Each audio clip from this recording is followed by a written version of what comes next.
Amin. Kita buka sama-sama Yesaya pasalnya ke-9. Ayatnya yang pertama sampai ayatnya yang ke-5. Bapak Ibu kita akan baca secara bergantian. Saya akan baca ayatnya yang pertama. Saudara akan membaca ayat 2 dan kita bergantian sampai ayatnya yang ke-5. Ya, saudara, saya minta saudara bacanya dengan suara keras karena memang kondisi ruangan sangat dingin sekali Bapak Ibu ya. Sebab itu kalau saudara teriak, kalau saudara baca dengan keras mungkin gak sedingin itu ya. Mari kita baca bergantian. Firman Tuhan berkata demikian. Bangsa yang berjalan di dalam kegelapan telah melihat terang yang besar. Mereka yang diam di negeri kekelaman atasnya terang telah bersinar. 2. Menimbulkan banyak sorak-sorak dan sukacita yang besar. Mereka telah bersukacita di hadapanmu seperti sukacita di waktu panen. Seperti orang yang bersorak-sorai di waktu membagi-bagi. Sebakuk yang menekannya dan gandar yang di atas bahunya. Serta tongkat di si penindas telah kau patahkan seperti pada hari kekalahan Midian. 4. Sebab setiap suatu tentara yang berderap-derap dan setiap jubah yang berlumuran darah akan menjadi. Nah perhatikan ayat 5 baca sama-sama 1, 2, 3. Sebab anak telah lahir untuk kita. Seorang putra telah diberikan untuk kita. Apa? Lambang pemerintahan ada di atas bahunya. Dan namanya disebutkan orang apa? Penasehat ajaib, Allah yang perkasa, Bapa yang kekal, Raja damai. Yang percaya sama-sama katakan. Amin. Saudara, ayat yang baru kita baca adalah sebuah nubuatan yang diterima oleh Nabi Yesaya. Tentang satu pribadi yang akan dilahirkan. Dan pribadi ini disebut orang penasehat ajaib, Allah yang perkasa, Bapa yang kekal, dan dia merupakan Raja damai. Dan boleh saya tanya, siapa nama pribadi yang dinubuatkan Yesaya ini? Siapa? Boleh gak kasih tepuk tangan dulu buat nama Yesus yang luar biasa? Dia adalah pribadi yang luar biasa. Sebab itu Bapak Ibu, ayat ini merupakan awal atau saya sebut permulaan dari Natal.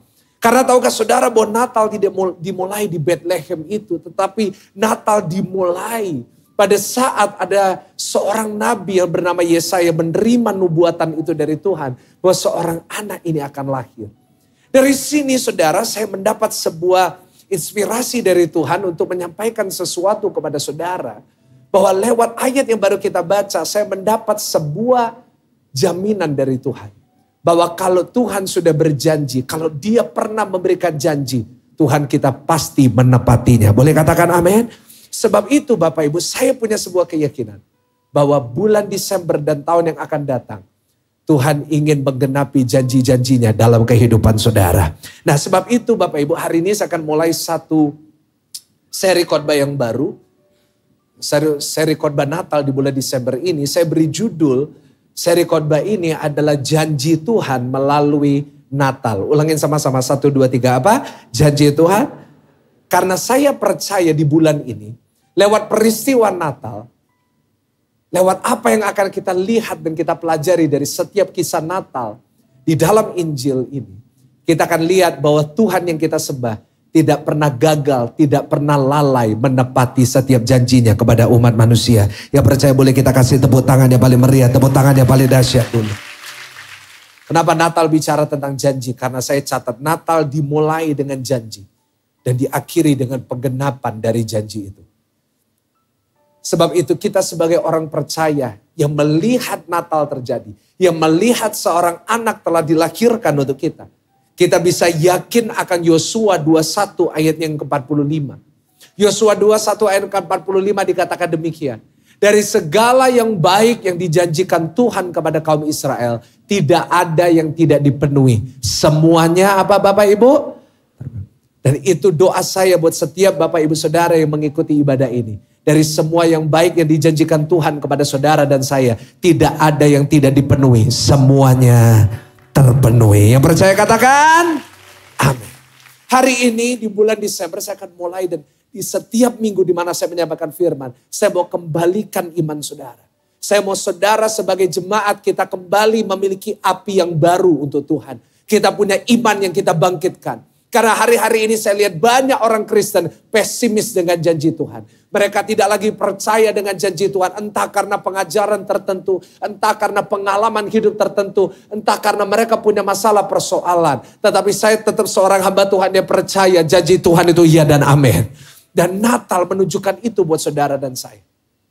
Kalau hari ini saudara jadi orang percaya, yang gak percaya akan janji Tuhan yang dia sanggup genapi, saudara itu rugi besar. Kasih tahu kanan kiri, kamu rugi loh. Ya kan? Kamu rugi, saudara dan saya rugi. Kenapa? Karena saudara dan saya punya Tuhan yang punya kuasa untuk menggenapi setiap janji-janjinya. Ada amin? Memang kalau kita lihat dan menyamakan Tuhan dengan manusia, kita pasti kecewa. Karena saya ingin kasih tahu kepada Bapak Ibu Saudara, seringkali kita jadi tawar hati. Karena seringkali kita berharap sama janji manusia yang tentunya seringkali mereka gak tepati. Tetapi saya catat di slide, ayo bulan Natal ini saudara jangan tawar hati. Kenapa? Karena kita belajar, saya catat bahwa jangan pernah kita membiarkan pengalaman kita dengan manusia mempengaruhi iman kita kepada Tuhan. Mungkin saudara pernah dikecewakan sama janji manusia. Orang itu sering menebarkan janji palsu, terutama kalau mereka lagi senang. Wah, mereka suka kasih janji-janji yang mereka belum tentu bisa tepati. Dan pada ujungnya pada saat mereka harus menepati, mereka nggak menepati. Mungkin ada dari saudara kecewa dengan orang tua saudara, karena saudara pernah dijanjikan warisan, tapi terbuktinya nggak ada warisan buat saudara. Ingat. Kalau saudara pernah kecewa kepada manusia, ingat itu hal yang biasa. Kenapa? Karena manusia meskipun mereka berjanji, mereka terbatas dengan kekuatannya. Tapi hari ini saya mau ingatkan kepada saudara, saya mau bangkitkan iman saudara. Kita menyembah Tuhan yang tidak terbatas. Dan dia gak pernah kekurangan cara untuk menepati janjinya dalam hidup saudara. Yang percaya katakan amin. Bapak Ibu, memang manusia itu janjinya banyak mengecewakan. Kalau mau bicara tentang janji manusia, jangan ngomong sama pendeta. Karena pendeta paling sering dijanjiin sama manusia. Pendeta terus sebagai gembala, aduh Pak saya udah bosan dengar janjinya orang. Terutama pada saat saya masih ingat tahun 2020 kita bangun tempat ini. Aduh yang janji banyak Bapak Ibu Saudara. Yang janji Pak jangan khawatir. Waktu saya umumin ya, kita akan pindah tempat ini. Aduh janjinya manusia itu manis dan indah semuanya. Datang sama saya, oh pastor jangan khawatir. Kita tolong, pastor jangan khawatir. Dan satu kata yang saya paling gak suka, pastor gampang. Dalam hati saya manusia lama saya bilang gampang dasmu. Nah kan gitu saudara. Tapi manusia lama bukan sekarang. Saudara pada saat itu saya berharap kepada janji manusia untuk menolong. Tapi kenyataannya gak ada yang nolong pada saat itu. Tapi hari ini kalau kita bisa berdiri di tempat ini, Tuhan sepanjang hari memberikan begitu banyak berkat. Kalau hari ini gereja ini bisa dipakai Tuhan luar biasa. Ini bukan karena manusia yang menggenapi janjinya. Tapi karena Tuhan yang kita sembah setia untuk menggenapi setiap janjinya. Boleh katakan amin. Sebab itu ayo bulan Desember ini. Naikkan ekspektasi saudara. Imani bahwa apa yang Tuhan pernah janjikan mungkin selama ini belum digenapi. Mungkin janji untuk pemulihan keluarga. Mungkin janji untuk saudara diberikan keturunan dari Tuhan. Mungkin janji untuk saudara mengalami kesembuhan ilahi dari sakit penyakit saudara. Mungkin doa saudara buat anak-anak saudara, buat suami saudara, buat istri saudara. Doa saya bulan Desember ini. Semua janji-janji Tuhan, semua yang baik yang dijanjikan Tuhan. Semuanya terpenuhi dalam hidup saudara dan saya. Amin. Nah hari ini saya akan mulai di bagian yang pertama. Apa janji Tuhan yang Tuhan ingin genapi di dalam kehidupan orang percaya. Saudara, hari ini saya berikan part 1 dengan judul apa janji Tuhan melalui Natal. Catat baik-baik yang pertama, hari ini ada janji Tuhan bahwa ada kemenangan di balik setiap ujian. Boleh katakan amin? Ulangi sama-sama. Ada apa Bapak Ibu Saudara? Kemenangan di balik setiap ujian. Coba senggol kanan dikasih tahu, ada kemenangan. Puji Tuhan. Hari ini kita mau belajar tentang ujian. Pesan Natal kok tentang ujian, sabar. Bapak Ibu Saudara seringkali, jarang sekali ya. Ada yang mengkaitkan Natal dengan ujian.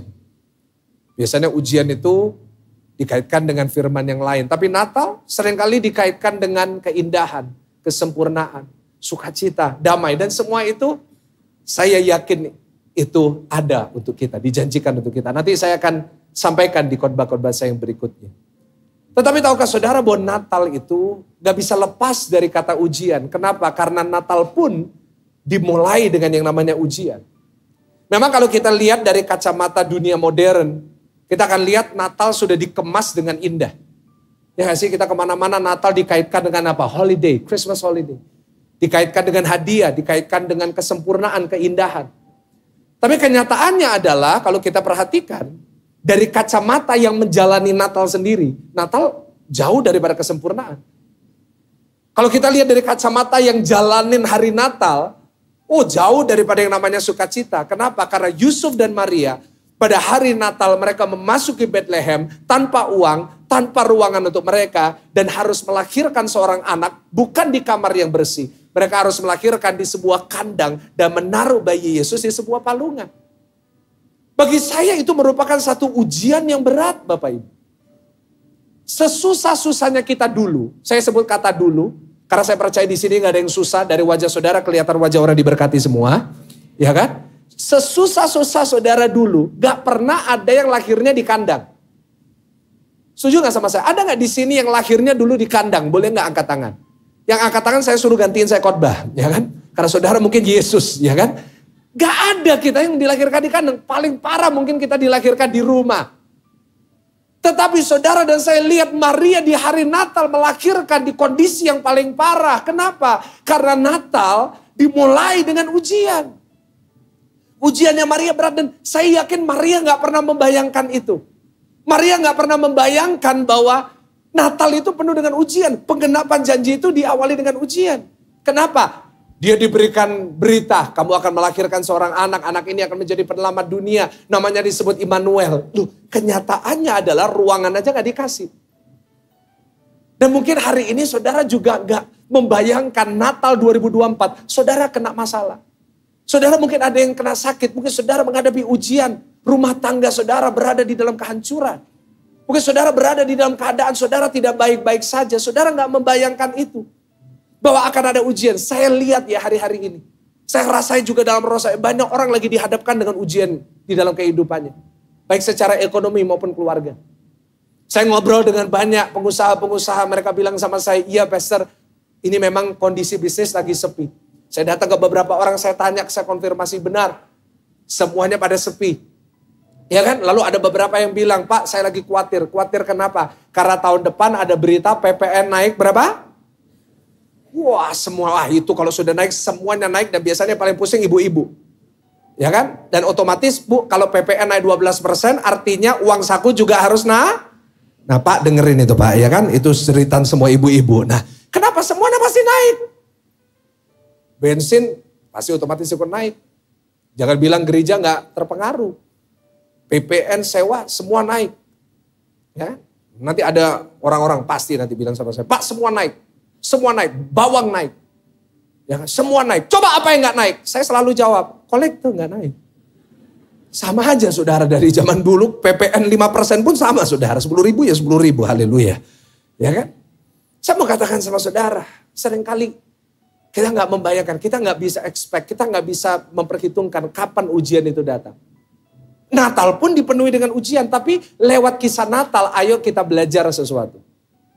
Kita belajar merubah sudut pandang kita tentang ujian. Ada amin di tempat ini? Natal bukan bicara ngusir ujian. Natal mengajarkan kita harus hadapi setiap ujian dengan baik. Karena itu sudut pandangnya harus berubah. Saat kita hari ini belajar dari kisah Natal, doa saya sudut pandang kita tentang ujian bisa berubah. Karena itu menunjukkan kedewasaan rohani. Saya catat di slide gini ya. Sudut pandang seseorang akan ujian itu menunjukkan kedewasaannya. Setuju gak sama saya? Orang itu cara melihat ujian itu menunjukkan kedewasaannya dia. Saya kasih contoh, dulu waktu saudara sekolah, bagian yang saudara paling benci tentang sekolah apanya? Ujian toh? Saudara kalau kumpul sama teman pasti senang. Yang paling saudara gak suka adalah waktu ujian. Tapi nanti berjalannya waktu saudara punya anak. Lalu saudara dihadapkan dengan dua macam sekolah. Sekolah yang pertama tanpa ujian. Yang kedua banyak ujiannya. Saudara milih menyekolahkan anak di sekolah yang mana? Ya banyak ujian. Tapi anak saudara milih yang mana? Ya tanpa ujian seperti saudara dan saya dulu. Kenapa? Karena orang kalau belum dewasa, dia menghindari ujian. Tapi orang yang sudah dewasa, orang yang bukan lagi kanak-kanak, dia lihat ujian, gak apa-apa, hadapin ujian. Jangan dihindari, meskipun sulit. Meskipun itu gak mengenakan. Kenapa? Karena orang yang sudah dewasa lihat ujian menjadi kesempatan untuk pada saat lulus dari ujian itu, ada berkat besar Tuhan menanti di situ. Hari ini boleh saudara sedang menghadapi ujian di hari Natal, di bulan Natal, di tahun yang akan datang. Tapi saya percaya kalau saudara lulus akan setiap ujian itu, ada kemenangan di balik setiap ujian dalam hidup kita. Yang percaya boleh katakan amin. Kasih tepuk tangan yang paling meriah buat Tuhan. Sebab itu hari ini saya mau tutup khotbah saya mau tunjukkan kepada saudara pada kisah Natal, bahwa ada 3 ujian yang harus dihadapi oleh Yusuf dan Maria. 3 ujian ini kita pun hari-hari ini sedang menghadapinya. Dan mari kita belajar bersama-sama untuk kita bisa sebagai satu gereja, sebagai satu keluarga di dalam Tuhan, kita lulus dari ujian ini. Yang mau katakan amin. Yang pertama, nah kita lihat sama-sama dari Lukas pasal yang pertama. Ayat yang ke-31 sampai 38. Ya, ayo Lukas 1 ayat 31 sampai 38. Sesungguhnya engkau akan mengandung dan akan melahirkan seorang anak laki-laki dan hendaklah engkau menamai dia Yesus. Ia akan menjadi besar dan akan disebut anak Allah yang maha tinggi. Dan Tuhan Allah akan mengaruniakan kepadanya tata Daud bapak leluhurnya. Dan ia akan menjadi raja atas kaum keturunan Yakub sampai selama-lamanya. Dan kerajaannya tidak akan berkesudahan. Ih keren banget ya janjinya. Wah dia akan jadi raja. Namanya akan besar. Dia akan menjadi besar. Dia akan menjadi raja yang luar biasa.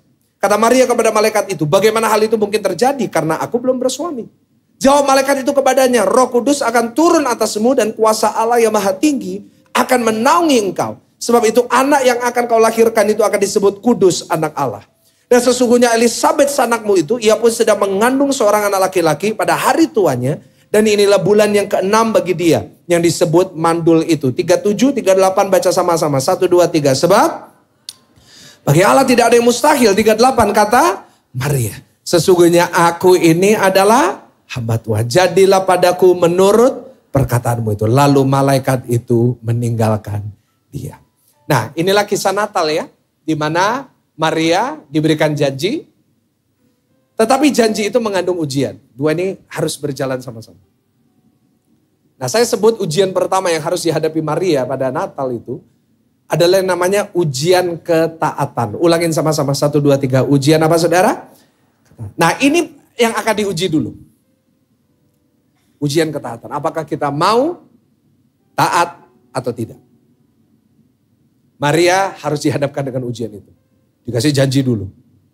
Wah janjinya anak ini akan menjadi besar. Namanya akan disebut Immanuel. Dia akan menjadi besar, dia akan menjadi raja yang menyelamatkan. Tapi dikatakan bagaimana caranya?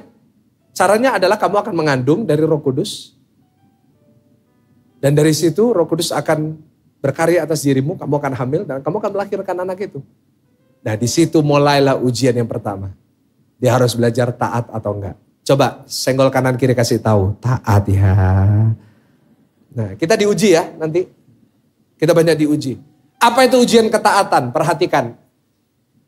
Ujian ketaatan itu yang pertama adalah seringkali kita harus melakukan yang sulit bagi kita. Ulangin sama-sama. Kita harus melakukan yang apa saudara? Sulit. Ujian ketaatan selalu dalam bentuk kita diminta melakukan sesuatu yang sulit. Contohnya adalah Maria.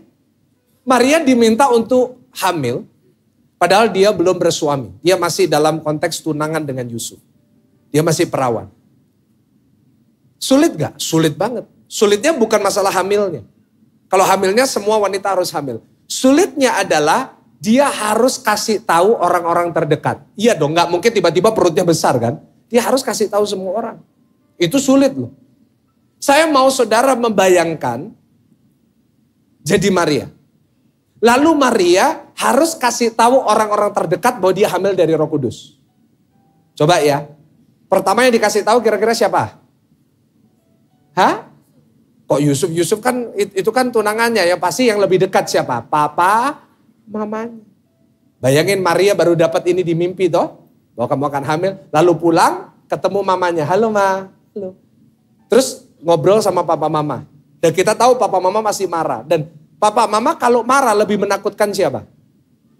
Gak apa-apa meskipun mama saudara ikut jawab aja. Lebih menakutkan siapa? Mama. Mama kalau udah matanya melotot, tangannya udah kayak gini. Iblis saja silakan bu, lewat bu, monggo bu. Gak apa-apa lewat. Ibu lewat. Nah bayangin Maria harus kasih tahu ke mamanya. Mama, iya kenapa? Terus Maria, aku baik mah. Saudara bisa bayangin marahnya Ibu Maria. Dia bisa marah besar. Kamu hamil dari siapa? Terus Maria ngomong, enggak, jangan marah. Dari Roh Kudus ini. Saya nggak bisa bayangin berapa piring yang pecah di rumah itu. Terus dia harus kasih tahu sama Yusuf. Yusuf, iya Maria, sorry ya aku hamil. Loh, Yusuf pasti bilang, loh siapa yang ngamilin? Aku tak? Atau mungkin aku gak sadar terus aku hamilin kamu. Terus enggak. Roh Kudus kok. Ributnya berapa lama ya saudara? It's hard.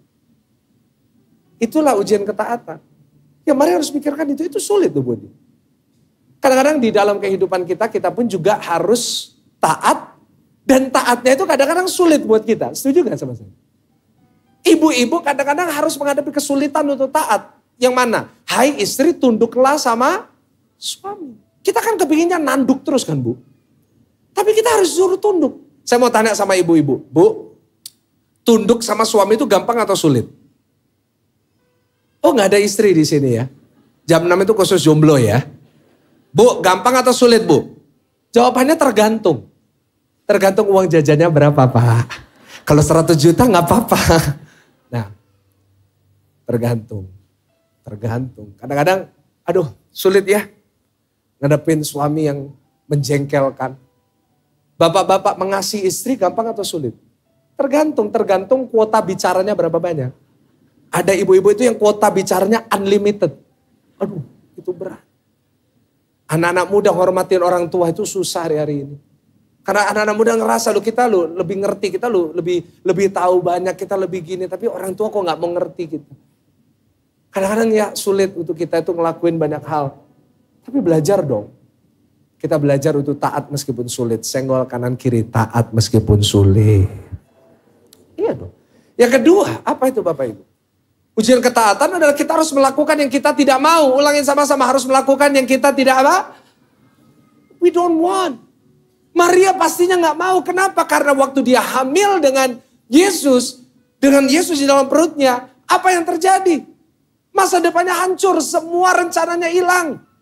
Saya yakin Maria dan Yusuf sudah mau merayakan pernikahannya. Vendor udah dibayar semua, IO udah siap, udah prewed, foto sama onta, sama keledai.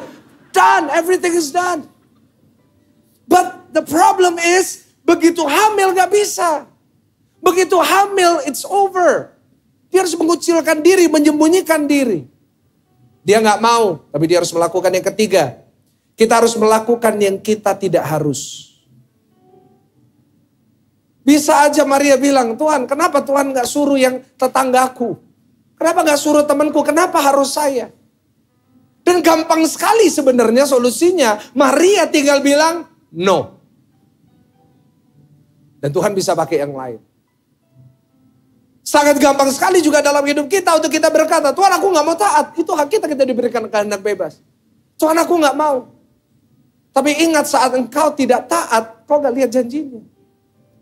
Tetapi hari ini kalau engkau belajar lulus akan ujian ketaatan, engkau lakukan sesuatu meskipun itu engkau gak mau, meskipun itu sulit, meskipun engkau gak harus engkau melakukan. Percayalah selalu ada kemenangan di balik setiap ujian ketaatan itu. Yang percaya katakan amin. Kasih tepuk tangan yang paling meriah buat Tuhan. Iya. Tahu gak Tuhan itu kalau milih seseorang sebelum dia berkati, sebelum dia pakai secara luar biasa, diuji dulu ketaatannya. Jangan jauh-jauh, manusia pertama Adam dan Hawa. Adam dan Hawa dikasih sama Tuhan Taman Eden. Just for the family. Just the two of them. Dikasih Taman Eden. Dikasih rencana yang hebat. Dikasih begitu banyak berkat. Udah disiapin. Tapi diuji dulu awalnya apanya? Ketaatannya. Diuji ketaatan. Dikasih tahu semua buah di taman ini boleh kamu makan. Itu enak banget loh.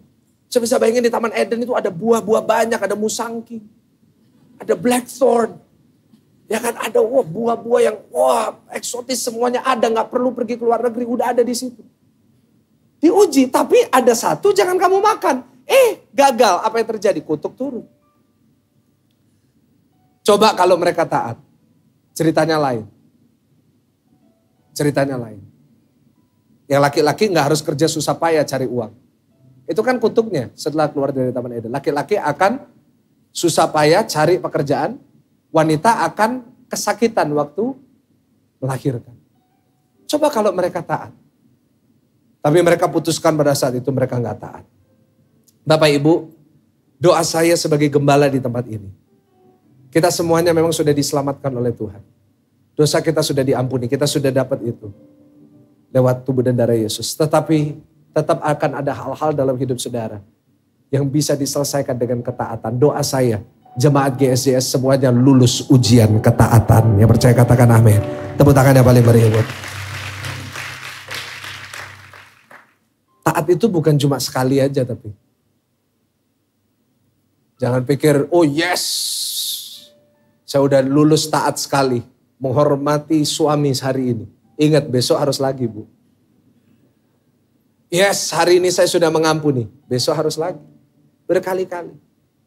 Maria itu kurang taat apa? Semuanya udah dijalani. Sampai dia di Bethlehem. Udah taat tapi tetap aja harus gak dapat tempat. Mungkin dia bertanya, aku ini kurang apa? Aku ini udah taat sampai kayak gini. Kadang-kadang kita juga ngerasa kayak gitu ya. Pak Bu, pernah gak ngerasa kayak gitu kalau kita udah hidup bener? Pak saya ini loh kurang taat apa sih Pak? Saya ini kurang ibadah apa sih Pak? Saya ini kurang pelayanan apa sih Pak? Saya ini udah ngelakuin semua buat Tuhan. Tapi gini, dengar baik. Kalau saudara pernah ngerasain itu artinya saudara sama dengan Maria. Maria itu udah habis ketaatannya. Udah lakuin semua. Tapi saya catat gini, saat sudah habis ketaatan yang harus ditaati. Saat saudara udah gak tahu harus taat apapun lagi. Itu adalah tanda di situ Tuhan semakin dekat menggenapi janjinya dalam hidup saudara. Hari ini saudara berkata, Pak saya udah bingung mau taat apa lagi. Tenang. Saudara udah lakukan bagian saudara. Nanti ada waktunya Tuhan lakukan bagiannya. Pak saya udah kurang taat lagi apa. Apalagi untuk saya menghormati suami saya, mengasihi suami saya. Tapi dia tetap gak mau berubah. Tenang Bu. Kalau saudara udah lakukan bagian saudara, nanti Tuhan pasti bela saudara. Karena Tuhan selalu menghargai ketaatan. Yang percaya katakan amin dan kasih tepuk tangan yang paling meriah. Tepuk tangan yang paling meriah. Pak tapi susah Pak taat. Memang susah. Karena itu disebut ujian. Tapi saya kasih tips buat saudara supaya saudara lebih gampang untuk taat. Yang pertama, Kolose 3 ayat 23. Coba buka, Kolose 3 ayat 23. Baca dengan suara keras dengan saya. 1, 2, 3. Iya, apapun juga yang kamu perbuat, perbuatlah dengan segenap hatimu seperti untuk Tuhan dan bukan untuk apa? Nah ini. Kadang-kadang ya kita itu kalau disuruh taat terutama terhadap orang yang menjengkelkan. Itu kadang-kadang gak enak ya. Kadang-kadang kita gak mau. Dan kalau kita bicara tentang orang yang menjengkelkan. Pak, Bu, kenapa kita udah doa sedemikian rupa tapi orang yang menjengkelkan tetap ada? Karena memang Tuhan taruh di situ. Memang seringkali Tuhan itu taruh orang-orang yang menjengkelkan di dalam hidup saudara untuk mengubah saudara. Enggak ada yang amin, tapi dari wajah saudara kelihatan aminnya. Iya Pak, bener Pak, akis yang jengkel loh Pak. Iya. Karena itu kalau kita kadang-kadang melakukannya untuk orang itu ya. Kita ngampuni untuk orang yang nyakitin kita. Kita mengasihi suami yang mungkin kasar gitu. Yang pelit gitu. Kadang-kadang contoh sederhana deh Bu, kalau bangun pagi bikin kopi buat suami itu gampang atau sulit Bu? Tergantung, lagi tergantung. Tapi kalau dia jengkelin, aduh. Kadang-kadang kita sulit, tapi lebih gampang lagi kalau kita bisa buat kopi, kita kasih 1 tetes sianida. Itu jadi gampang. Nah, tapi jangan Bu. Memang kalau kita lakukan untuk manusia ya, aduh, ujungnya pasti kecewa deh. Kalau kita tuh ngelakuin sesuatu ya untuk nyenengin orang. Aduh, capek lama-lama. Karena ada orang itu kita udah baik sama mereka. Tetap aja kurang. Tapi dalam semuanya lakukan aja buat Tuhan. Kau mengasihi orang lain bukan untuk mereka. Kau mengampuni orang lain bukan untuk mereka. Kau lakukan itu buat Tuhan. Nah kalau saudara lakukan buat Tuhan semua pasti lebih gampang. Amin. Yang kedua harus punya hati hamba. Hatinya harus berubah dulu. Ambil posisi hamba. Dan yang ketiga, memiliki kerelaan untuk mengorbankan perasaan. Pak, Bu, kadang-kadang perasaan kita itu yang menghentikan kita untuk taat. Kadang-kadang ya kalau kita udah capek gitu, kita udah lelah untuk taat. Kadang-kadang perasaan kita mau berkata buat apa, percuma semuanya. Tapi ingat baik-baik, tidak ada ketaatan kita yang percuma. Nggak ada ketaatan kita yang sia-sia. Karena ketaatan pun adalah sebuah taburan. Dan apa yang kita tabur pasti kita tuai. Kita tabur ketaatan. Yang kita tuai adalah janji Tuhan digenapi dalam hidup kita. Yang percaya katakan, amin. Puji Tuhan. Sekarang ujian yang kedua. Ya, yang pertama adalah ujian apa Bapak Ibu Saudara? Udah lupa ya? Yaudah kita turun aja ke sofa kita makan kalau sudah lupa. Ujian apa? Ketaatan. Nah sekarang yang kedua. Matius 1 ayat 23 sampai 25. Sesungguhnya anak darah itu akan mengandung dan melahirkan seorang anak laki-laki. Nah ini perintahnya Tuhan ke Yusuf, suaminya Maria. Sesungguhnya anak darah itu mengandung dan melahirkan seorang anak laki-laki. Mereka akan menamai dia Yesus. Karena dialah yang menyelamatkan umatnya dari dosa. Hal itu terjadi supaya genaplah yang difirmankan oleh Nabi. Sesungguhnya anak darah itu mengandung dan melahirkan seorang anak laki-laki. Dan mereka akan menamakan dia Immanuel yang berarti Allah menyertai kita. Sesudah bangun dari tidurnya, Yusuf berbuat seperti yang diperintahkan malaikat Tuhan itu kepadanya. Padahal yang dia inginkan menceraikan Maria. Tapi dia taat. Ia mengambil Maria tapi tidak bersetubuh dengan dia sampai ia melahirkan anaknya laki-laki. Dan Yusuf menamakan dia, Maria udah taat. Yusuf dapat mimpi, didatengin malaikat, dia sama-sama taat. Mereka akhirnya mungkin sempat bertengkar, sempat pisah. Akhirnya mereka ketemu tangis-tangisan kayak di drama Korea kan. Akhirnya mereka udah baikan, kita dapat janji Tuhan, ayo kita berjuang bersama, kita berjalan bersama, everything is okay, peluk-pelukan, cium-ciuman, tangisan, selesai. Akhirnya mereka menikah. Tapi jangan lupa, setelah menikah, bayinya gak langsung lahir. Harus nunggu berapa bulan? Nah, 9 bulan. Nah, 9 bulan ini penentunya. Bisa kok di tengah jalan Yusuf menceraikan Maria. Bisa gak Bapak Ibu? Bisa gak Maria di tengah jalan melakukan aborsi? Bisa. 9 bulan yang banyak kemungkinannya. Untuk rencana itu gak jadi, nanti Tuhan pakai yang lain. Tapi kenapa kok sampai akhirnya Yesus lahir dan janji Tuhan digenapi melalui kehidupan Yusuf dan Maria? Karena selain mereka taat, selain ada ujian ketaatan, ada ujian yang kedua. Catat baik-baik. Namanya ujian kesepakatan. Ulangin sama-sama 1, 2, 3. Ujian apa?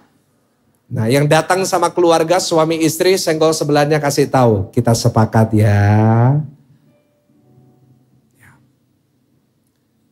Kalau suami istri mau maju melihat keluarganya diberkati. Belajarlah jadi keluarga yang apa saudara? Sepakat. Gak mungkin 9 bulan itu bisa dilewati. Kalau gak ada kesepakatan. Begitu juga di dalam keluarga kita. Saudara ingin keluarganya diberkati, yang mau katakan amin. Kepingin keturunannya diberkati, katakan amin. Tidak mungkin itu bisa terjadi kalau gak ada kesepakatan di dalam keluarga kita. Hari ini saya lihat ya banyak keluarga-keluarga yang gak sepakat. Jangankan suami istri, orang tua dengan anak juga gak sepakat. Banyak keluarga hari-hari ini tuh ribut terus. Gak kelihatan, kalau di gereja gak kelihatan. Kalau di gereja semua keluarga kelihatan sempurna, tapi keluar dari ruangan ini ada suami istri yang gak ngomong-ngomongan. Saya mau kasih tahu sama saudara, selama gak ada kesepakatan di dalam rumah tangga saudara, jangan berharap ada berkat. Suami istri itu harus sepakat, yang setuju katakan amin. Rencana iblis itu, dia buat keluarga-keluarga itu ada perpecahan. Itu rencana dari awal ya. Coba nanti saudara perhatikan di dalam Alkitab. Semuanya itu dibuat pecah sama iblis. Abraham punya istri namanya Sarah. Tapi akhirnya Abraham meniduri Hagar. Apa yang terjadi? Ada Ishak, ada Ismail. Keluarganya pecah. Mereka saling bermusuhan. Sampai hari ini pun masih terjadi. Coba bisa bayangin gak kalau misalnya Ishak sama Ismail bersatu. Hebat loh. Pasti hasilnya luar biasa. Oke, turun ke bawah. Abraham punya anak namanya Ishak. Ishak dengan bantuan hambanya papanya Eliezer, akhirnya menemukan istrinya. Ishak menikah dengan istrinya. Siapa istrinya? Ibu Ishak. Ribka. Ishak dan Ribka punya anak namanya. Kalau saudara nggak jawab minggu depan saya suruh guru sekolah minggu yang khotbah. Gak apa-apa Bu Debbie Basir di sekolah minggu, gak apa-apa. Hah? Anaknya Ishak? Michael dan Andrew. Itu Pak Sam. Ada Timothy satu. Anaknya Yakub dan Esau.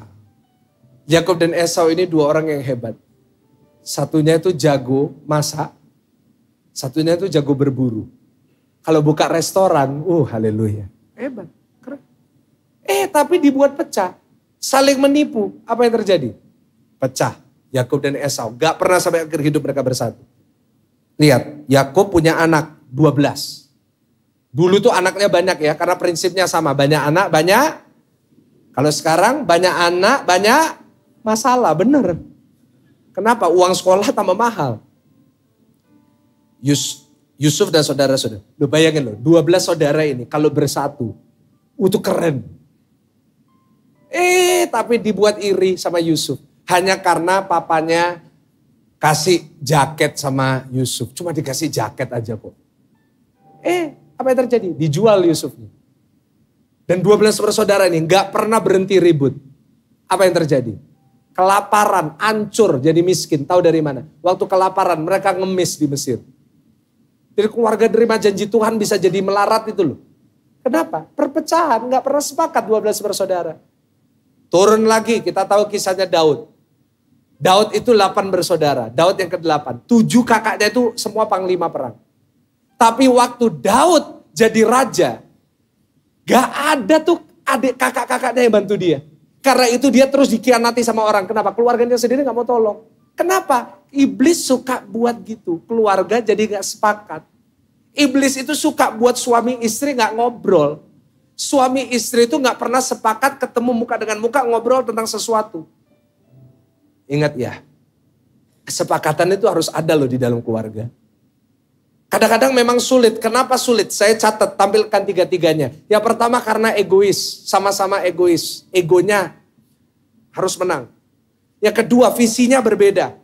Dan yang ketiga, komunikasi dibikin rusak sama iblis. Suami dan istri gak pernah ngobrol. Ujung-ujungnya itu bahas apapun, endingnya sama. Bahasa Perancis, sakarepmu dewe. Sakarepmu wis, aturin. No. Itu gak sepakat ya Bapak Ibu ya. Kalau di sini ada suami istri yang setiap kali bicara, ujungnya selalu bilang sakarepmu. Sorry ya, itu gak sepakat, itu hati-hati loh. Itu hati-hati banget. Karena Tuhan gak menghendaki itu. Nah, saudara, musuh dari kesepakatan itu apa? Beda pendapat. Saya mau kasih tahu sama saudara, beda pendapat itu biasa. Ulangin sama-sama, beda pendapat itu apa? Tapi pastikan boleh beda pendapat. Tapi ujungnya setiap keputusan yang kita buat itu lahir dari kesepakatan. Coba buka Matius 18 ayat 19, ini ada firman-Nya. Dan lagi aku berkata kepadamu, jika 2 orang daripadamu di dunia ini sepakat meminta apapun juga, permintaan mereka itu akan apa Bapak Ibu Saudara? Dikabulkan oleh Bapak. Coba yang datang suami istri kasih tahu, kita sepakat ya. Ayo, ya jangan istri orang Pak. Nah ayo tampilkan Pengkhotbah 4 ayat 9 sampai 12. Saya tunjukkan sama saudara berkatnya orang sepakat. Kalau suami istri itu sepakat. Baca ya 3 ayat ini sama-sama 1, 2, 3. Berdua lebih baik daripada karena mereka menerima upah yang baik dalam jerih payah mereka. Nah, dikatakan ayat 9 apa? Berdua lebih baik daripada yang jomblo pada nangis dengerin. Ya aduh Tuhan. Kenapa dibuka ayat ini sama Pastor Michael? Nah gak apa-apa, saya doain yang jomblo segera dapat dalam nama Yesus. Yang amin pasti jomblo. Ayat 10, karena kalau mereka jatuh sama-sama yang seorang, ayat 10, Pengkhotbah 4 ayat 10, karena kalau mereka jatuh, yang seorang, tetapi wahai orang yang jatuh yang tidak mempunyai orang lain. Nah, kalau orang itu gak sepakat sama pasangannya, sama temannya, sama komunitasnya, apa yang terjadi? Nanti kalau satu jatuh gak ada yang bisa tolong. Ayat 11, juga kalau orang tidur berdua, mereka menjadi panas. Tetapi bagaimana seorang saja dapat menjadi panas. Ayat 12, dan bila mana seorang dapat dikalahkan, 2 orang akan dapat apa? Bertahan. Karena tali 3 lembar tidak mudah diputuskan. Lihat, ini bicara tentang rumah tangga. Kalau seorang gampang dikalahkan.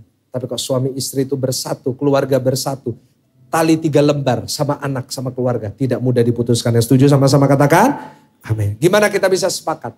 Kita bisa sepakat yang pertama saat kita berpegang kepada firman Tuhan. Karena firman ini kekuatan buat kita. Yang kedua saat kita mau mendengar dan mengerti sesama. Dan yang ketiga saat kita punya kasih agape. Ini yang dimiliki sama Maria dan Yusuf. Mereka bisa lulus ujian kesepakatan. Kenapa? Mereka pegang sama firman Tuhan. Kenapa? Karena mereka mau mendengar dan saling mengerti. Dan mereka punya kasih untuk sesama. Saudara, beda pendapat itu sekali lagi di keluarga saya pun, keluarga pendeta, keluarga gembala, tetap banyak beda pendapat. Saya jujur seringkali juga bisa beda pendapat sama papa saya. Pak Samuel Gunawan, bisa. Usianya aja udah lain, stylenya lain. Tetapi saya selalu menjaga, di keluarga saya selalu ada kesepakatan. Pada akhirnya ujungnya itu harus sepakat tentang sesuatu. Dan itu membuat puji Tuhan kita diberkati. Saya masih ingat Bapak Ibu, ada satu hal yang saya gak sepakat sama papa saya. Saya beda pendapat sama papa saya. Yaitu tentang pendidikan saya, tentang masa depan saya. Dulu waktu saya sekolah, saya itu punya cita-cita kepingin sekolah luar negeri. Saya itu kepingin sekolah di Amerika. Karena saya pintar bahasa Inggris, saya suka Amerika, saya mau sekolah art dulu. Saya mau sekolah jadi musisi. Saya mau sekolah jadi film director pada saat itu. Saya mau pindah ke Amerika, saya punya banyak mimpi untuk di Amerika. Saya ingin berpendidikan di sana dan banyak rencana-rencana saya untuk saya keluar negeri. Saya TOEFL, saya ngambil ujian, waktu itu saya masih ingat saya ngambil ujian di ITS. Sampai hari ini nilainya masih ada, kalau saudara buka website ITS, ada nilai. Puji Tuhan waktu itu pada ujian kali itu tertinggi seluruh ITS dan akhirnya saya mengusahakan saya apply sini, apply situ, apply sini. Waktu itu saya masih ingat saya A-level, saya kan waktu itu mengambil yang international dan apa yang terjadi, ya puji Tuhan. Semestinya dengan ijazah saya bisa keluar negeri. Teman-teman saya pada keluar negeri semuanya. Saya bilang sama papa saya, Pak aku mau pergi ke Amerika. Mau pergi. Tapi papa saya itu punya pendirian yang beda. Dia gak mau saya sekolah luar negeri. Dia mau saya jadi dokter. Papa saya itu punya obsesi. 3 anaknya harus jadi dokter semua. Itulah obsesinya banyak orang Indonesia ya. Orang Indonesia itu paling senang anaknya jadi dokter semuanya. Tapi dia paling sulit disuruh ke dokter. Ya enggak? Kalau perlu anak dokter semuanya tapi disuruh dokter. Enggak, ojo. Loh, kan jadi bingung. Nah, jadi anak semuanya. Makanya sekarang saya sekolah dokter. Adik saya sekolah dokter. Adik saya yang paling kecil sekolah dokter gigi. Semuanya benar kejadi kenyataan obsesinya ya kan. Nah, saya bilang saya nggak mau jadi dokter.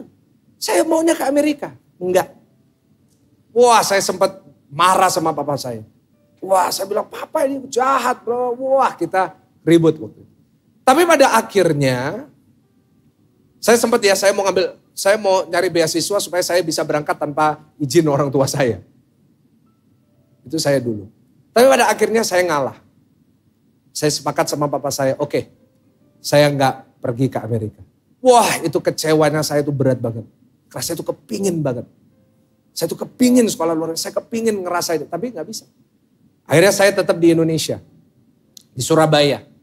Teman-teman saya berangkatlah ke Amerika, ke Australia, ke Singapura, ke semuanya. Saya harus di Indonesia.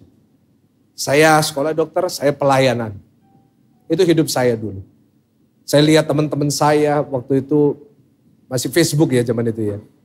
Melihat, wah, very happy. Dan saya waktu itu, aduh, kok gini ya. Tetapi saya menjalani ya, waktu berjalan dan akhirnya saya kuliah dokter. Saya sambil melayani. Enggak taunya di tengah jalan, beberapa tahun kemudian, saya bertemu dengan seorang gadis bernama Selin Monica Gani. Ya kan? Cantik. Dia dari balik papan, saya di depan papan. Bertemulah di tengah-tengah papan. Di gereja. Gimana dapat nomornya? Gampang. Saya kan sekretaris gereja. Data jemaat semua di tangan saya. Dan saya, akhirnya dia daftar pelayanan, akhirnya kita kenal. Akhirnya jatuh cinta. Akhirnya kita pacaran selama bertahun-tahun, kita pacaran sambil melayani Tuhan. Kita dulu pacarannya itu di gereja. Hari Minggu itu dari jam 10 pagi sampai jam 8 malam di gereja. Setiap hari Minggu. Setiap Sabtu kita youth, lalu kita nata kursi berdua di gereja. Banyak orang yang gak tahu ceritanya itu, dipikirnya enak langsung kayak gini. Enggak, dulu kita tuh nata kursi di gereja, nata kantong kolekta di gereja berdua. Kita melayani Tuhan. Akhirnya kami menikah. Kami melayani Tuhan. Tuhan percayakan tempat ini, singkat cerita tahun 2020, 2021 Tuhan angkat GSJS. Banyak yang kenal, dari luar negeri kenal. Kami dapat undangan ke Amerika. Saya dengan istri saya pergi ke Amerika, kami melayani Tuhan di berbagai kota. Kita melayani di Philadelphia. Terakhir melayani di LA. Bukan Lembah Arum ya. Los Angeles. Saya melayani di situ dengan istri saya. Waktu saya pulang, Tuhan taruh dalam hati saya. Lihat. Kamu 1 bulan kamu jadi berkat di Amerika. Coba seandainya dulu. Kamu gak sepakat sama papamu untuk tetap di Indonesia. Mungkin kamu gak ketemu dengan Selin. Yang kamu akan melayani bersama dengan dia. Kamu akan melayani Tuhan. Menabur air mata, menabur kekuatan, menabur waktu.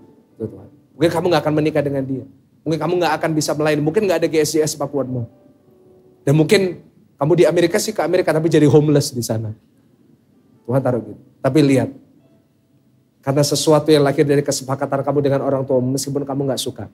Tapi pada akhirnya Tuhan memakai itu untuk mendatangkan kebaikan. Akhirnya kamu gak harus sekolah di Amerika. Tapi kamu bisa diundang ke Amerika untuk jadi berkat di Amerika. Boleh kasih tepuk tangan yang paling luar biasa. Semua untuk Tuhan, bukan untuk saya. Dengar saya baik. Semua yang lahir dari kesepakatan pasti menghasilkan sesuatu yang baik. Boleh katakan amin? Mungkin sulit untuk kau sepakat. Suami istri kadang-kadang punya cara pandang yang berbeda. Punya rencana berbeda. No. Hari ini pulang dari ibadah ini. Stop that. Karena nanti engkau akan mengakhiri hidupmu dengan you're gonna be lonely. Kau akan kesepian meskipun engkau di dalam keluarga. Engkau akan kesepian, Pak. Saya sudah melihat terlalu banyak suami-suami ada istrinya tapi kesepian. Kenapa? Gak pernah sepakat sama istrinya. Menikah tapi seperti hanya untuk syarat. Saya gak mau itu terjadi di GSJS. Saya berdoa setiap keluarga di sini, orang tua dengan anak, suami istri, engkau harmonis, engkau sepakat. Maka engkau akan lihat berkat Tuhan besar terjadi dalam hidup saudara. Berikan tepuk tangan yang paling meriah. Pemain musik silakan naik. Lukas 2 ayat 4-7. Lukas 2 ayat 4-7. Ujian yang terakhir. Jadi yang pertama saya ulangi, ada ujian namanya ujian ketaatan. Yang kedua ada ujian kesepakatan. Nah sekarang yang terakhir Lukas 2 ayat 4-7 ya. Demikian juga Yusuf pergi dari kota Nazaret di Galilea ke Yudea, ke kota Daud yang bernama Bethlehem. Karena ia berasal dari keluarga dan keturunan Daud. Supaya didaftarkan bersama-sama dengan Maria tunangannya yang sedang mengandung. Ketika mereka di situ tibalah waktu bagi Maria untuk bersalin. Dan ia melahirkan seorang anak laki-laki, anaknya yang sulung, lalu dibungkusnya dengan lampin dan dibaringkannya di dalam palungan. Karena, baca sama-sama, tidak ada tempat bagi mereka di mana? Di rumah penginapan. Oke, Maria Yusuf udah taat nih. Menikah, saling menerima. Udah sepakat 9 bulan dijalani bersama. Tapi terakhir tetap aja. Yang namanya Yusuf dan Maria sampai di Bethlehem. Tidak ada tempat bagi mereka di rumah penginapan. Ini namanya ujian yang ketiga, ujian yang terakhir yang harus kita alami. Namanya ujian iman. Ulangin sama-sama. Apa Bapak Ibu? Ujian iman. Iman kita tuh harus diuji. Sekali dalam hidup kita akan diuji imannya. Kita sometimes in life kita boleh udah ngelakuin semua everything right. Semuanya udah benar. Tapi tetap imannya akan diuji. Itulah orang Kristen. Nah Bapak Ibu, kenapa kadang-kadang iman itu diuji? Iman itu diuji kapan? Waktu kita nunggu. Karena seringkali janji Tuhan itu butuh waktu. Dan di masa penantian itu iman kita diuji. Saya catat. Di masa penantian yang terjadi imannya itu naik turun. Kadang-kadang pernah gak ngerasain gitu imannya naik turun? Kadang-kadang imannya bisa semangat, terus kadang-kadang imannya bisa lemah. Yang kedua, hatinya penuh keraguan dan yang ketiga jiwanya itu gelisah gitu. Itu dialami sama Maria. Buktinya di mana? Lukas 1 ayat 39. Dikatakan beberapa waktu kemudian berangkatlah Maria dan langsung berjalan ke pegunungan menuju sebuah kota di Yehuda. Nanti kalau saudara baca lanjutannya, di sini Maria pergi ke rumahnya sepupunya namanya Elisabet. Dulu saya khotbahnya beberapa tahun yang lalu, Saya khotbahnya Maria ke rumah Elizabeth karena dia ingin sembunyi dari orang-orang supaya gak ketahuan, supaya gak digosipin. Tapi bukan hanya itu, ada sesuatu yang lebih dalam. Kenapa sebenarnya? Lukas 1:36 jawabannya. Buka. Karena ini ayat terakhir, saya minta kita baca sama-sama. 1, 2, 3. Iya, dan sesungguhnya Elizabeth sanakmu itu, ia pun sedang mengandung seorang anak laki-laki pada hari tuanya. Dan inilah bulan yang ke-6 bagi dia yang disebut. Nah, jadi waktu Gabriel kasih tahu tentang Maria akan hamil dengan Yesus, dengan bayi Yesus di dalam perutnya, malaikat juga kasih satu berita. Kamu tahu nggak sepupumu Elizabeth yang mandul itu yang nggak bisa punya anak, dia lagi hamil loh. Nah, tetapi pada saat itu ada satu keterbatasan dari Maria. Apa? Maria nggak punya WA. Loh. Gini ya, banyak cerita di dalam Alkitab. Kalau ada WA itu selesai loh ceritanya. Banyak kesalahan gak jadi. Tapi masalahnya zaman itu gak bisa WA. Lalu tiba-tiba Maria WA ke Elizabeth. Elizabeth, kamu hamil ya? Terus, iya aku hamil. Selesai ceritanya. Masalahnya adalah waktu itu dia harus ke rumahnya. Dia mau cek, bener gak yang diomongin Gabriel? Waktu Maria datang ke rumah Elizabeth dikatakan bayi di dalam rahim Elizabeth melompat. Dari situ imannya kuat, lihat. Naik turun kadang-kadang dalam hidup kadang-kadang gitu ya. Kita sepanjang minggu hari Senin sampai hari Sabtu lemah iman kita. Dengar omongannya orang. Tapi hari Minggu iman kita bangkit lagi. Itulah orang Kristen. Iman kita itu harus diuji. Kenapa? Karena ujian terhadap iman kita menimbulkan ketekunan. Karena saat kita tekun kita bisa percaya. Bapak Ibu, hari ini saat imanmu diuji, jangan engkau menyerah. Saat imanmu teruji, engkau berkata, Pak, kenapa saya udah ngelakuin semua yang benar, justru tetap sesuatu yang buruk terjadi. Itu imanmu sedang diuji. Tapi dengar baik, ujian terhadap imanmu tidak pernah mendatangkan malapetaka. Tapi ujian terhadap imanmu membuat imanmu makin besar. Dan imannya besar bisa memindahkan gunung, bahkan melakukan yang tidak mungkin. Kasih tepuk tangan sambil makin berdiri di hadapan Tuhan. Yang percaya sama-sama katakan, amin. Pak Bu, mungkin engkau sedang diuji imannya. And that's okay. Natal mengajarkan kepada kita bahwa gak harus semuanya itu indah dalam hidup. Natal mengajarkan kepada kita bahwa in life there will be challenges. Akan ada ujian. Dan ujian itu gak akan berhenti loh. Jangan akan berhenti. Tapi ada janji Tuhan. Di awal khotbah saya udah kasih judulnya. Ujian gak akan berhenti. Tapi ada satu jaminan dari Tuhan. Janji Tuhan buat kita. Selalu ada kemenangan di balik setiap ujian itu. Ujian itu gak akan berhenti. Ujian terhadap iman itu gak akan berhenti, Pak. Selalu kita tuh diuji terus. Ujian iman Yusuf gak berhenti pada saat Yesus lahir. Ingat, setelah Yesus lahir gak langsung mati di atas kayu salib. Yesus harus bertumbuh dewasa dulu. Yesus harus bulan pertama, bulan kedua, Yesus mulai ngomong, Yesus mulai ngerangkak, Yesus mulai jalan, berdiri.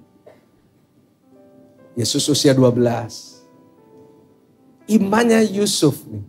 Kalau Maria dia tahu. Kenapa? Karena Maria tahu bahwa dia gak pernah sama siapa-siapa. Dia hamil. Dia tahu itu Yesus. Maria lebih gampang untuk percaya imannya. Tapi Yusuf itu, masalahnya zaman itu belum ada tes DNA ya Pak. Kan banyak keterbatasan yang sekarang misalnya Natal terjadi sekarang. Ceritanya itu gak perlu satu Alkitab. Selesai dalam 2 halaman. Selesai semua. But the problem is Yusuf gak tahu. Ini bener gak? Anak yang benar-benar dari Roh Kudus. Tapi ujian itu akan selalu ada. Tapi satu hal yang saya pelajari dari Yusuf, ini mestinya khotbah untuk berikutnya, but saya tergerak untuk sampaikan ini kepada saudara. Yusuf itu diuji imannya tentang Yesus sampai akhir hidupnya. Sejarah mencatat Yusuf meninggal sebelum Yesus usia 30 tahun. Jadi Yusuf gak sempat lihat Yesus buat mujizat. Yusuf gak sempat lihat Yesus mati di atas kayu salib dan bangkit pada hari yang ketiga. Tapi sejarah mencatat Yusuf sampai pada akhir hidupnya. dia tetap setia kepada Tuhan. Itu loh iman yang Tuhan mau. Iman yang bukan hanya bertahan saat apa yang saudara inginkan terjadi. Tapi iman yang tetap bisa bertahan meskipun yang saudara doakan gak terjadi. Meskipun janjinya tidak digenapi, gak ada masalah. Di mana saudara akan tetap setia kepada Tuhan. Berkata sekali Yesus tetap Yesus. Karena janji yang terpenting adalah saat kita percaya kepada Tuhan. Firman Tuhan berkata karena begitu besar kasih Allah ke dunia ini. Ia mengaruniakan anak yang tunggal. Supaya siapa yang percaya kepada dia tidak binasa melainkan mendapat hidup yang kekal. Itu janji yang termulia dari semua. Kasih tepuk tangan yang paling meriah buat Tuhan.